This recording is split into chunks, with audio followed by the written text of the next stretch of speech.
guess we'll just start by telling us a little background how this sort of began. At least for me personally, it all began, my father's a physician, and he sort of tells me what it's like to be on the front lines and, seeing all the patients and the sad stories. And, it sort of made me aware of just like, this is a terrible thing. And I was shopping at a grocery store, Stop and Shop, where I live. And, it's really a bleak scene there. It's filled with, elderly people who are, scared, and, they're trying to get their food and the necessities that they need to sort of live. But they're also, they're terrified of catching this disease, this virus, because, they're at such a high risk. And I thought, as a healthy, young teen, I can definitely do something to sort of help them and save lives. So that's where this initiative, sort of began. Yeah, and basically how our organization works is we pair elderly members of the community or immuno-compromised members with volunteers, teams. Most of them are friends of ours from either Conard or Hall High School. And we pair you up, and then they will go out to the grocery stores and then do the deliveries for you, and then, or do the shopping and then drop them off at your doorstep. And we've also done other tasks, like this past week I had a mulch delivery, and I know Jet's done mulching for people. We've also done deliveries for propane tanks and other miscellaneous tasks. So we're really just doing our best to try and help people in the community in any way we can. And so far we've completed 85 deliveries of those sorts. That is great. We will put a nice ad in our bulletin on your services. And is there a phone number, or is it all by email? Could somebody call you? So yeah, well, we all have our 3 personal phone numbers on the website. So if you want to include that in the ad, that would be great. Because I know some people, they're not super, like I know some of my clients, they don't even have an internet access. So it's a lot easier to do it just by phone. And we're happy to do that also. Okay, that's great. Do they pay you, do they have to pay you in cash? They pay you with check? How does it work as far as payment of the groceries? So for the payment, we prefer cash, as it's, just simple and easy. We'll pick it up beforehand. We'll use it at the store, and then we'll deliver any change, the receipt, and the groceries, or the items that they've, sort of requested to their, front steps. We have taken credit card, but it's a little more difficult, bringing it to the store. You have to care for it. We also offer like an online payment through Venmo, although I'm not entirely sure how, tech savvy, as you say, the elderly are and familiar with that sort of platform. So those are the big 3 for us. And if those 3 do not work, we are willing to work on a case-by-case basis. We have had check submissions in the past, but it's just a matter of matching it with a volunteer who's comfortable doing so. But so far, we have been able to. So it sounds like you're willing to take each person individually and see what they need. And if you can mulch for them, then you'll mulch. So it's a case-by-case basis on what services you can provide. I mean, pretty much, yeah. We're open to doing anything that they really need, because all we're trying to do is sort of, limit their exposure to COVID, keep them safe, safeguard their health, do everything we can to help. Okay. So I'm assuming it's limited to outdoor work, correct? Yeah. Right. Yeah. So like we can't go inside because we would want to limit that contact. You said you have a bunch of your friends helping you. Are you able to keep up with all the requests you're currently getting? Currently, yes. We have a team of about 20 volunteers. They're friends from Conard, Hall, a bunch of the high schoolers. We have a few parents who, we're sort of friends with, and they've really wanted to help out, and we've let them join as well. So we're on top of all of the requests, and we, definitely fulfill them in a timely manner. So. And in the case that we ever do need more volunteers, we have plenty of people who have reached out, so we should be able to handle any influx that we have. Wow. Because after this hits the bulletin, you may have a lot of new customers. That'd be great. In terms of the payment on Venmo, then would you bill? How would that work? You know, would you shop for the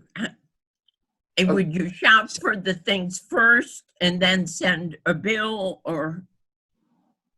So we're high schoolers, so we can't really be fronting any of the money, and we can't ask our Yeah, I understand that. any of the money. So we ask our customers to sort of provide like an overestimated amount that the trip or the amount the groceries are going to cost, right? And then we will pay with the cash, the tip money, the donation money that we've had, and then depending on the cost of the groceries, we will either sort of Venmo you back any of the change, or if it didn't sort of come to the full amount, we'll request the additional amount that the groceries or the items cost. And at Macaulay, all our deliveries are to the A building, and I was wondering if I was to do this, could you call me when you got there? I could meet you outside and give you a tip. We can definitely do that. Yeah, we really want to be in contact with you. So before we go shopping, every volunteer will give you a call letting you know we're heading out. And we always confirm that you have received the groceries once they've been dropped off. So we will definitely are able to give you a call. I think we have a posting of your service.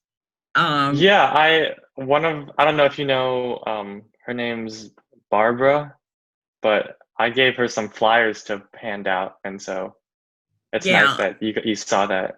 Yeah. What is your website? So our website is wehaatyourservice.com. So it's WEHAAT, your service. Hey, Lise. Hey. Lisa works at the Elmwood Senior Center. Oh, And, awesome. she's our technical. She's a whiz. Yeah, we're very lucky to have her. And Yeah, you are lucky. yeah, we're very lucky. We are going to put an ad in the bulletin about their program and their services, because it sounds like they can take more seniors, and it sounds like a great program. I love the intergenerational aspect of it as well. Young people a lot of times don't really mesh with the elderly. They don't see them, so they don't know them. And by having a little contact, I think it's great for all the generations to learn a little bit about each other. We feel the same. And so you are allowed to take tips if people want to tip you. That's correct? Yes. Yeah. Yes, but it's absolutely optional, and we recommend to our volunteers that they use tips to provide themselves with personal protective equipment and gas money should they need. Okay, that's smart. Now, do you need more masks? Because we do have, the senior center has been soliciting donations for masks. Would that help you? Currently, I believe all of our volunteers have masks. Maybe for future volunteers, if they do need masks, we will ask you. But I think we are okay on masks. Okay, that's good. Yeah, and we do require all our volunteers to wear masks and gloves when entering the stores and when doing the delivery also. Yeah, we really want to follow all of the safety guidelines and just make sure everybody is protected to the fullest extent. Good. Have you had any issues or interesting stories you'd want to share?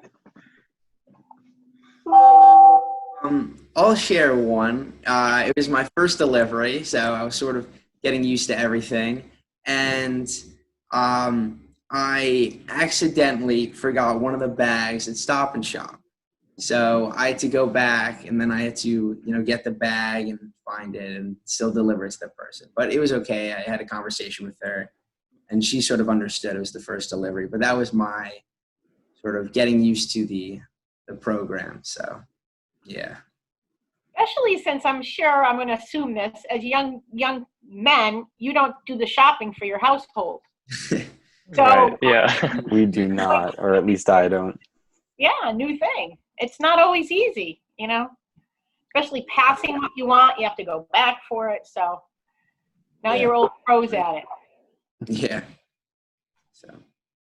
What do you do if somebody specifically asks for a certain brand, a certain quantity, and it's not available? Do you substitute, or do you leave it up to the person to say no substitution? I mean, how does that work? We tell our We usually. Oh, Go sorry, ahead. Frit. You can go. Okay. Well, we usually call the person in store if there's any issues. So if we can't find an item, if they're out of stock, or if like a particular brand, as you say, is not available, we'll try and communicate with them in store and ask them, what would you like us to do? Because we don't want to substitute for a wrong brand or something that they don't like. So we just want to make sure that it's like they're the ones dictating what we get. Thanks. Mm-hmm. Do you generally go Monday through Friday, 10 to 2, or are there specific times that you actually do the shopping? We don't really have any specific times. We sort of, definitely take into account what the customer would like, their specific time frame. We can't really do any earlier than like 12 o'clock on Monday, Tuesday, Thursday, and Friday, because we are in school as of now. We have Wednesdays off, and obviously the weekends are off, so we're more available and flexible then. But we really haven't had a problem with it. Everybody's sort of, open to like an early afternoon delivery. So Is there anything else that you'd like to tell us about the program? I just want to reiterate that we did start with, mainly grocery deliveries, but we are definitely open to, any landscaping jobs that need to be done, delivering to a post office. We're definitely flexible with all of the things that we will, help and provide services for the elderly. The biggest thing is just sort of getting the word out, because we are trying to help as many people as possible, and it's really about giving back to the community. So that's really our biggest thing. We are definitely here to help.